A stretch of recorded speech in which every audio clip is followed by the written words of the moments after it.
Target. We've all shopped there before. It's convenient, it's clean, it's got everything you need.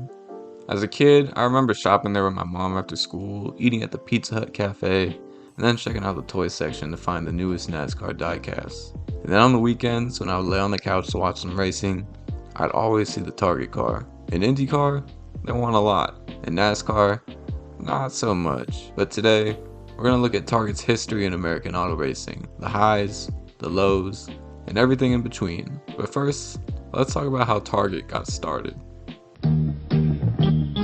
Target is a fun place to shop. In the 1960s, John F. Giese was working for the Dayton Company, an upscale department store and mall retailer. Giese came up with the concept of having an upscale, yet discount retail store. The idea was to combine the best features of a department store, such as fashion, quality, and customer service, along with low prices. The Dayton Company supported the idea, and plans were underway to launch this new store. During the branding process, Stuart K. Wittes and his team considered over 200 names for the store. They decided to go with Target, with a red and white bullseye logo. Wittes' reasoning behind the bullseye? As a marksman's goal is to hit the center bullseye, the new store would do much the same in terms of retail goods, services, commitment to the community, price, value, and overall experience. And thus, the first Target store was launched on May 1st, 1962 in Roseville, Minnesota, just outside of Minneapolis. In 1966, Target began its national expansion, opening 2 stores in Denver, Colorado, and by the 1990s, Target had over 420 stores nationwide. But as Target was conquering the retail landscape in America, the company decided to set its sights on a new challenge, something with 4 wheels, but a tad bit faster than one of their shopping carts. Former IndyCar driver Chip Ganassi was interested in getting into the ownership side of racing.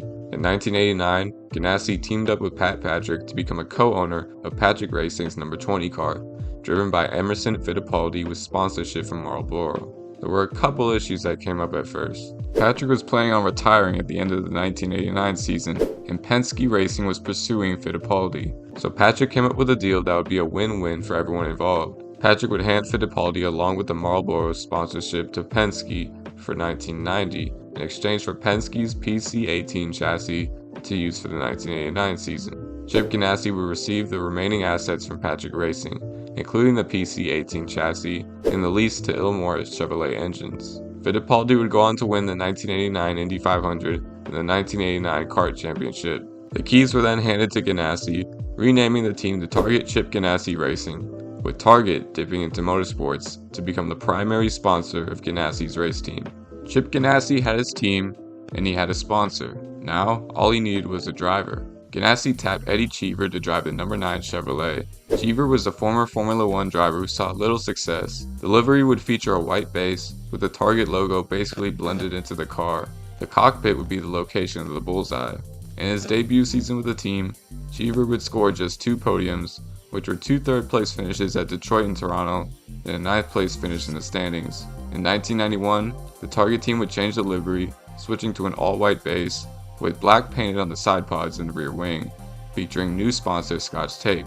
Despite the new look, the results stayed the same, with Cheever bringing home just 1 podium and another 9th-place points finish. For 1992, Ganassi added a second Target car, the number 6. The 6th car would be used for Arie Luyendyk to enter the Indy 500, while Robbie Gordon and Didier Thays also spent time in the car for select races. In 1993, Luyendyk would replace Eddie Cheever full-time in the 9 car, hoping for improved results. Luyendyk was slightly better, winning the pole and finishing 2nd in the Indy 500, but overall, Luyendyk's results were still similar to Cheever's, bringing home 3 podiums and an 8th place points finish. Ganassi needed a winner, a star driver that could take his team over the hump and deliver the team's first victory, and Target needed a big name to team up with. Luckily for Ganassi and Target, there was an American driver currently struggling in Formula 1 and was looking to return back to the States.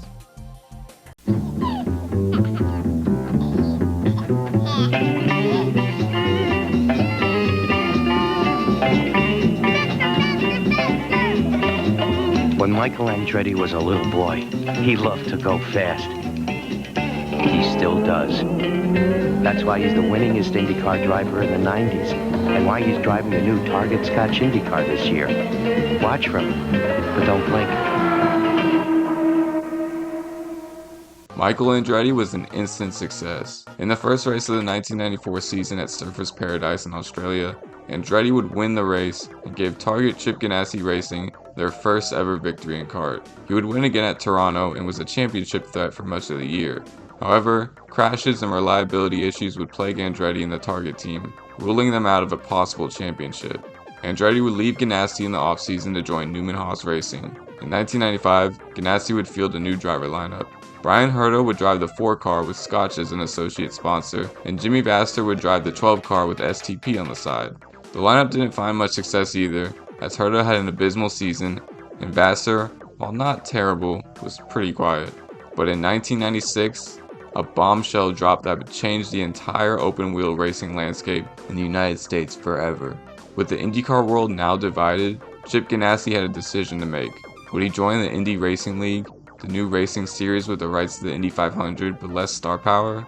Or would he stay in kart, the series Ganassi was already familiar with, along with the other powerhouse teams? Ganassi decided to stick with kart, and Target continued to back the team. Jimmy Vassar would have a new teammate, Italian rookie Alex Zanardi, and this duo, man, these boys were like Shaq and Kobe of IndyCar. Jimmy Vassar lines up victory number 2 in the IndyCars and takes the twin checkered flags here at Surfers Paradise, Australia. Final turn for Jimmy Vassar, car 12, Chip Ganassi's Target car, and he takes the checkered flag, the win. So Alex Zanardi has taken the win here. So the battle for the PPG Cup. Look, oh, look, here he comes, here he comes, here he comes, and he gets him! Can he get him back? Can he hang on? Oh, look at this! Down through the bars on the final lap. Alex Zanardi, remember twice we've had this change on the final lap of the race this year. Alex Zanardi at the top of the hill, an area you would not normally try and pass.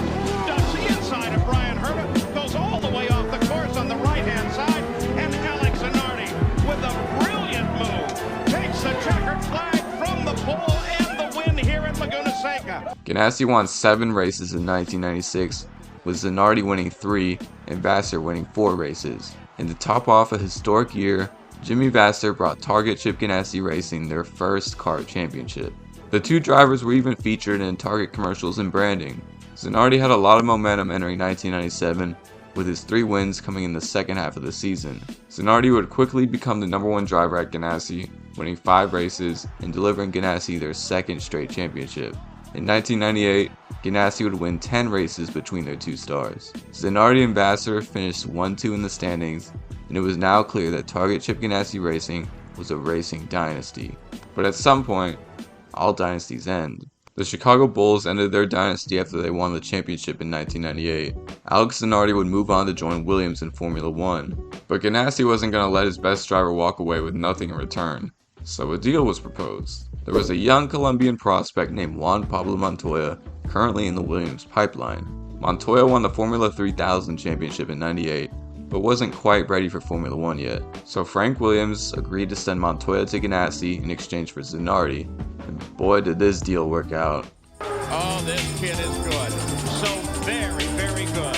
Montoya slows, comes off the corner, takes the checkered flag. Juan Montoya makes it a hat-trick of wins. The Ganassi team celebrate down in pit lane, and this boy is a real revelation in the 1999 season. Who's the man, you? Montoya. 7 wins, 7 poles, 9 podiums, and a championship. This might have been the greatest rookie season in motorsports history. Ganassi was clearly the best team in kart, but there was still something missing.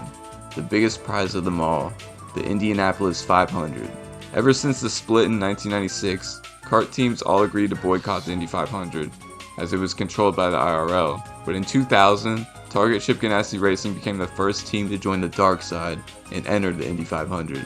Montoya would absolutely dominate, leading 167 laps and becoming just the second driver to win the Indy 500 in his first attempt since F1 legend Graham Hill.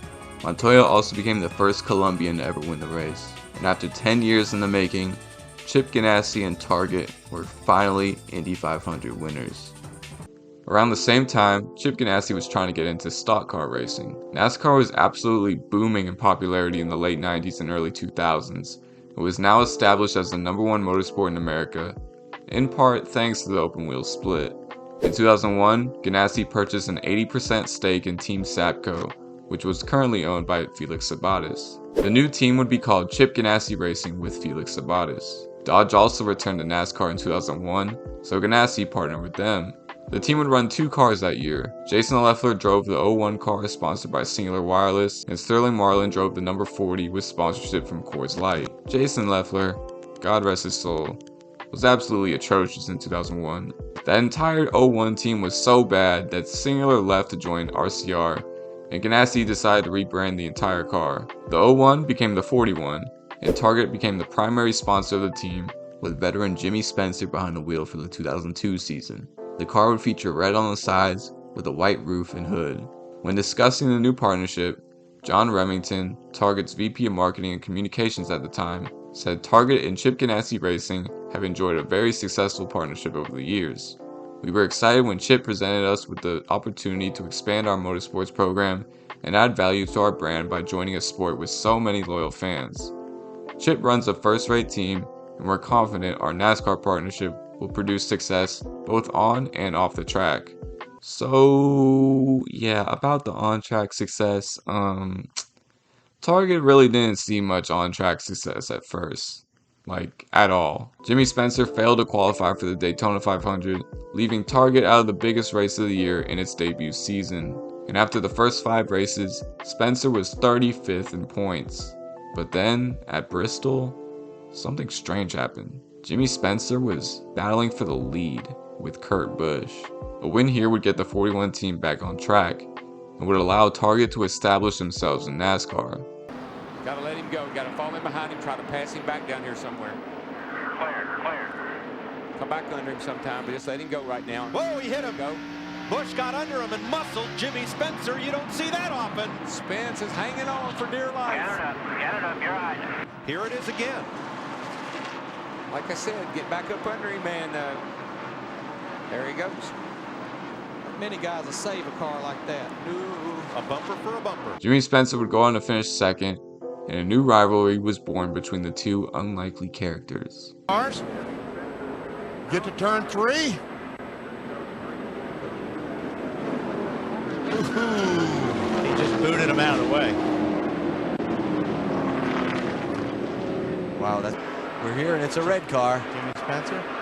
Yeah. But that would be what, the 3rd or 4th time this year that they've tangled? Aside from the Kurt Busch beef, Spencer and Target were pretty irrelevant all year, scoring just 2 top 5s, 6 top 10s, and a 27th place points finish. Jimmy Spencer would be replaced at the end of the year for Ganassi's young Busch Series prospect, Casey Mears. Mears was able to race his way into the Daytona 500, putting Target in the Great American Race for the first time. It was pretty clear that Mears wasn't ready for Cup, as he didn't score a single top 10 and had an average finish of 30th.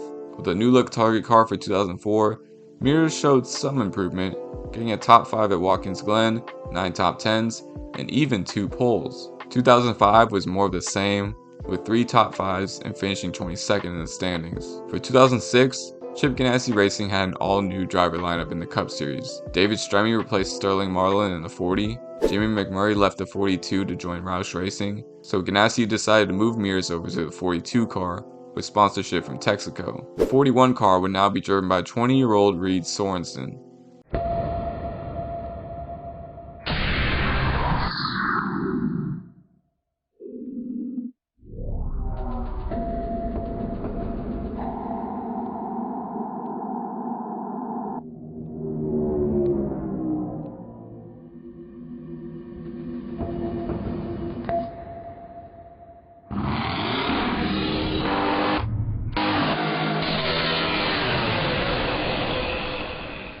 Sorensen showed some promise for Ganassi in the Busch Series, with 2 wins in 2005, but then again, people said the same thing about Casey Mears. However, Sorensen had a much better rookie year than Mears did, earning a top 5 in Michigan, 5 top 10s, and finishing 24th in points. In his sophomore season, Sorensen scored a pole at Indianapolis, but didn't really improve much from 2006. And then, 2008 happened, and that year was a complete disaster. The 41 team scored a top 5 at Daytona, but that was their only bright moment that year. After 8 races, Jimmy Elledge was replaced by Donnie Wingo as crew chief. It got so bad that Sorensen was replaced by Scott Pruitt for Sonoma just so the team could score more owners points. Sorensen would finish the season 32nd in the standings and would leave Ganassi to join Richard Petty Motorsports in 2009.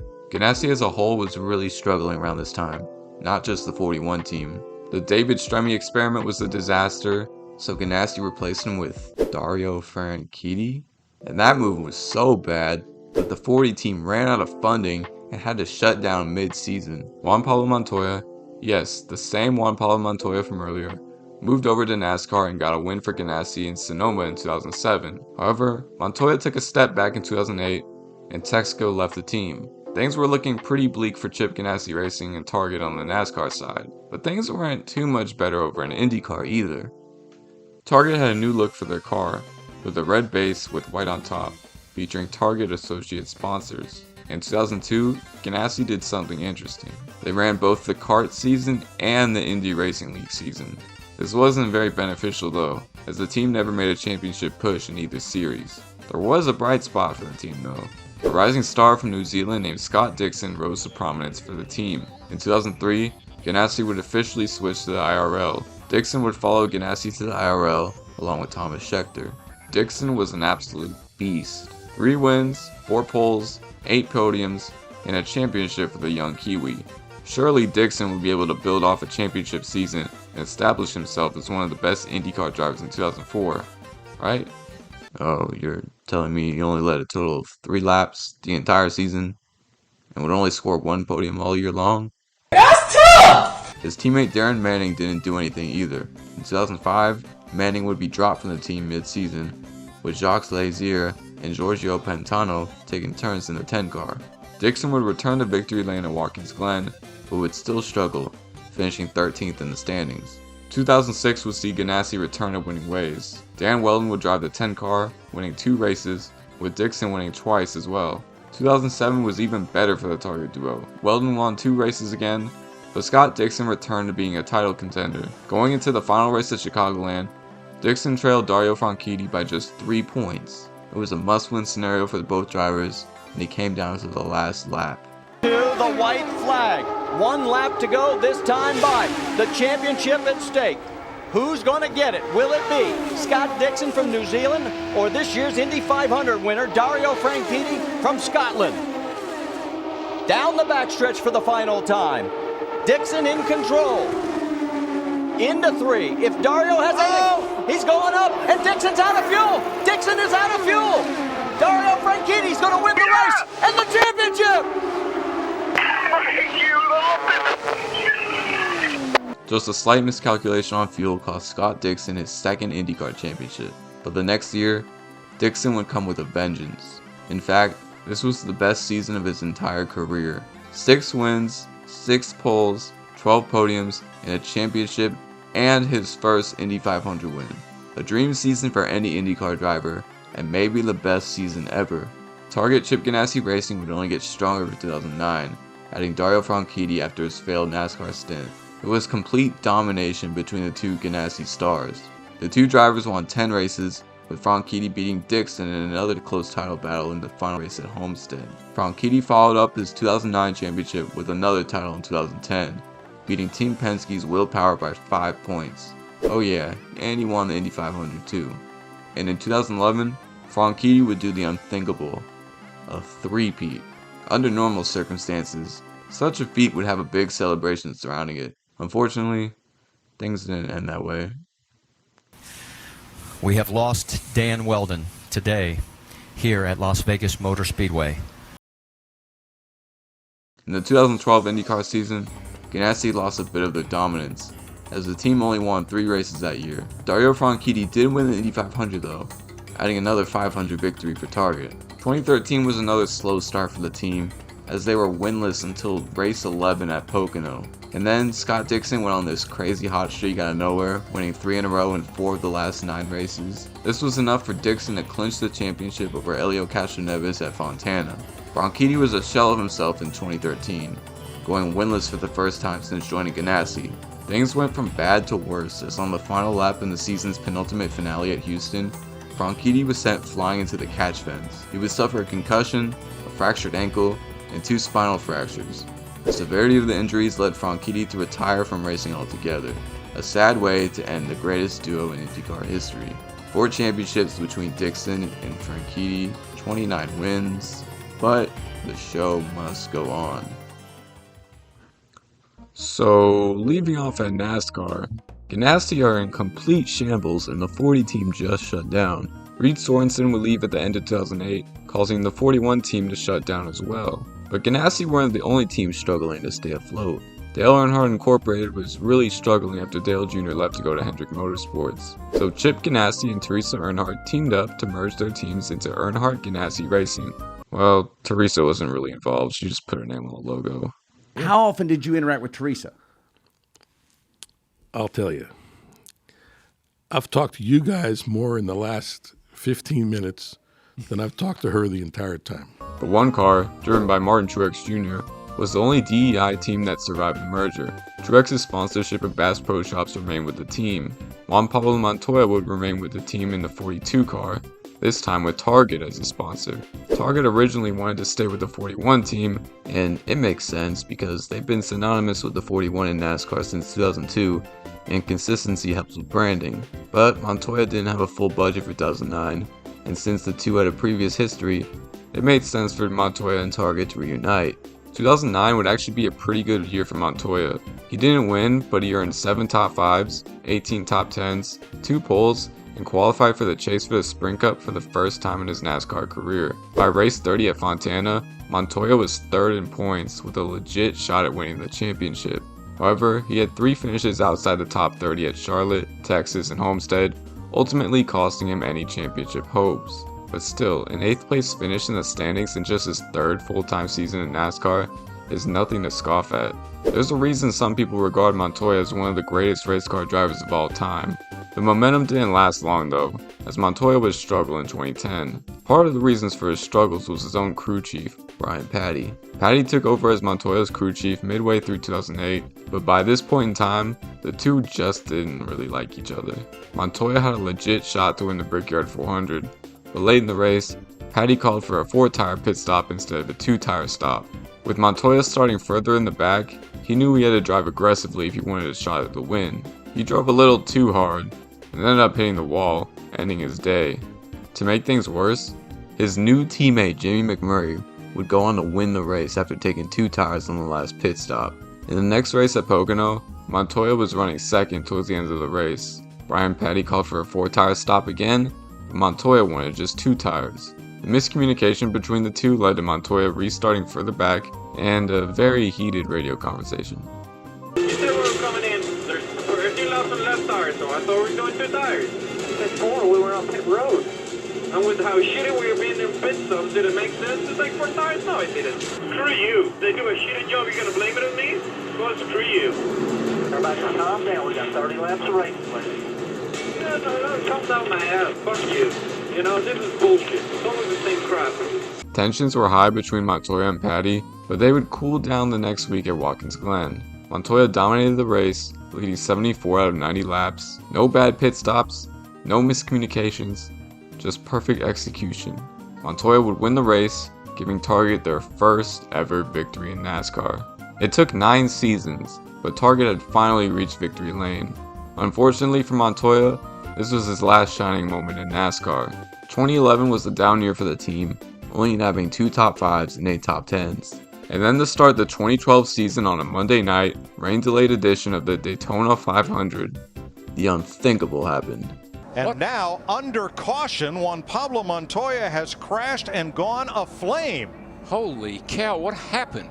They're trying to clear debris off the racetrack, and the car brakes, won't steer, and he slides up the track and into the back of that surplus helicopter jet engine on a trailer used to dry the race. Oh my gosh. Montoya's last 3 seasons with Ganassi would see him finish outside the top 20 in points each year. And at the end of the 2013 season, Ganassi chose not to renew Montoya's contract. Montoya would leave NASCAR and return to IndyCar, driving for Team Penske, Ganassi's biggest rival. And the 42 Target team had a big decision to make regarding their next driver. 2014 was the beginning of a new era for Chip Ganassi Racing and Target. Target got a new CEO, Brian Cornell, and 2004 IndyCar champion Tony Kanaan was signed to the 10 car as Franchietti's replacement. And back in NASCAR, Chip Ganassi brought in 21-year-old rookie Kyle Larson to drive the number 42 Target Chevrolet. Larson was the 2013 Nationwide Series Rookie of the Year and had been a Ganassi prospect for a few years. Larson would impress early on, earning a pole, 8 top 5s, 17 top 10s, Rookie of the Year, and nearly making the newly expanded chase for the Sprint Cup in his rookie season. Larson's most impressive moment in 2014 would actually take place at Auto Club in the Nationwide Series. He was able to hold off Kyle Busch and Kevin Harvick, two of the best drivers of this generation, to get the win. This would also be the first year where Target would be sponsoring the 42 car in Nationwide Series races. Back in IndyCar, Ganassi would win just 3 races in 2014, with all of them coming in the last 4 races of the season. Scott Dixon returned to championship form in 2015, winning 3 races with a chance to win the title the season finale at Sonoma. Dixon was tied on points with, guess who, Juan Pablo Montoya for the championship. A clutch win for Dixon would secure another title for the Kiwi driver. Kyle Larson had a bit of a sophomore slump in 2015, earning just 2 top 5s and missing the chase again. But 2016 would be the year that Larson would finally put himself on the map. Larson battled former champion Matt Kenseth down to the wire at Dover, with Kenseth just barely scraping by for the win. At the Sprint Showdown, Larson and future teammate Chase Elliott had a battle for the ages to secure a spot in the All-Star race. But on a summer day in Brooklyn, Michigan, it would all come together for the young Kyle Larson, as he would bring home his first career Cup Series victory. This was also Target's first victory in the Cup Series since 2010. Larson would go on to the chase, but was eliminated in the round of 16. Things would begin to change within Target and Chip Ganassi Racing's partnership. Remember earlier when I mentioned Target got a new CEO in 2014? Well, CEOs play a big role in deciding where their company puts their sponsorship dollars towards. It was looking like Cornell didn't see as much value in motorsports as Target's previous CEOs did. The first sign of downturn was in 2015, when Target reduced their IndyCar sponsorship from 2 cars to 1 car. Scott Dixon would remain with Target, while Tony Kanaan was now sponsored by NTT Data. Then midway through the 2016 season, it was announced that Target would be leaving Chip Ganassi Racing and IndyCar altogether. Target described their departure as part of an ongoing review of our marketing strategies. Over 25 years of partnership, 4 Indy 500 wins, 11 championships, and over 100 victories. Those red Target cars have become synonymous with Ganassi and IndyCar, and now, that era was over. Target's IndyCar exit was a sign of things to come for Ganassi's NASCAR team as well. Target announced at the end of the 2016 season that they would be reducing their number of primary sponsorships during the season for Kyle Larson by around 5 to 10 races. Ganassi team president Steve Aletta said that this allowed both parties to be more flexible with sponsorship opportunities. The more likely reason was to allow Target to slowly exit the sport altogether and give Ganassi an early heads up.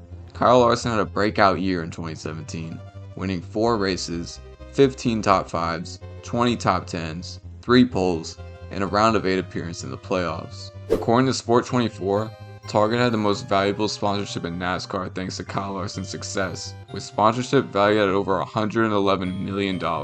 It took 15 years for Ganassi to finally find a young superstar to drive behind the wheel of the Target car, but it still wasn't enough, because on July 18, 2017, Target announced that they would not renew their contract with Chip Ganassi Racing, leaving the team, NASCAR, and all motorsports. Instead, Target would be spending their sports marketing dollars on soccer, becoming the jersey sponsor for Minnesota United and partners of Major League Soccer. When you take a step back and try to look at this through Target's perspective, leaving motorsports kinda made sense. TV ratings for NASCAR were falling hard, and IndyCar had remained stagnant for years. The demographics don't necessarily align either. Many racing fans in America are older and blue collar. Go to any Target and count how many blue collar workers you'll find. Trust me, there's not gonna be much. Soccer's fan base in this country, while smaller than NASCAR's, is generally a lot younger. And also, sponsoring a race car is just too expensive. To sponsor a full season, a company would have to shell out nearly $20 million a year.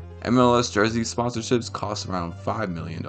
Sure, a mega corporation like Target could keep affording to sponsor a team, but times have changed. Companies have more ways to spend advertising dollars, and NASCAR's business model has yet to adapt. With an audience that kept shrinking and aging, rising costs of sponsorship, Target just had to make the right business decision.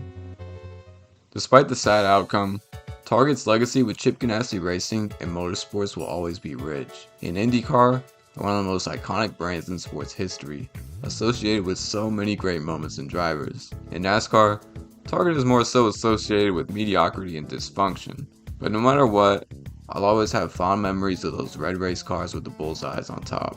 Their 2-decade loyalty to one team across IndyCar, NASCAR, and even sports car racing is something that most companies can't say about themselves. Maybe they'll come back someday, and if they do, I'll be the first to purchase the diecast cars. Until then, thanks for the memories, Target.